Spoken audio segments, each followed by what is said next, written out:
ছোটবেলা দাদা দাদাদের সাথে বসে একদিন দাদাই গপ করেছেন। তো দাদার পাশে বসে শুনলাম।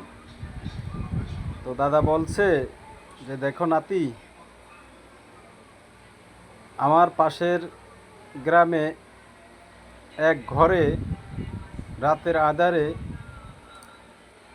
ঘর চুরি করার জন্য চোর আসছে।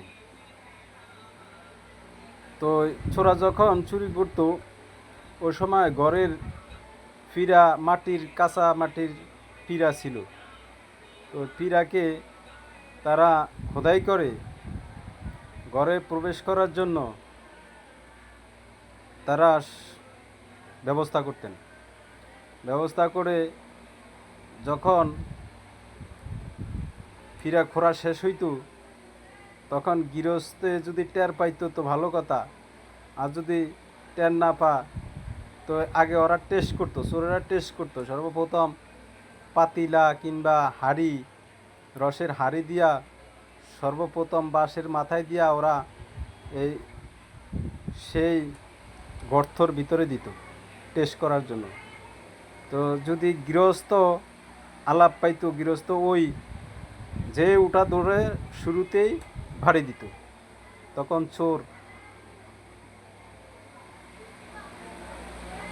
বুঝতো না গৃহস্থ জাগুন আছে, চোর আর চুরি করতে আর সুযোগ পাইতো না, চোরে নিজের জীবন নিয়ে ভাগত। তো আজকে আমাদের বাংলাদেশে এরকম একটা কিছু চক্র চলতেছে। অনেক পেশিবাদ নাস্তিকেরা চক্র করে বাউলকে বিভিন্ন রকমের কথা শিখিয়ে দিয়ে এরকম একটা চক্র করছে। সর্বপ্রথম বাউলকে দিছে, যে মুসলমানে কি করতে চায়, মুসলমানের ভাব দেখতেছে। এর পিছনে বিশাল এক রহস্য আছে। তো যাই হোক না কেন, আমরা সেদিকে দেখব না। আমরা দেখব আমাদের রব সৃষ্টিকর্তার নামে কটূক্তি করা, আমাদের রসুলের নামে কটূক্তি করা, এটা আমরা বরদাস্ত করব না। এটা সে কটূক্তি করেছেন, তার শাস্তি পাইতে হবে ইনশাআল্লাহ।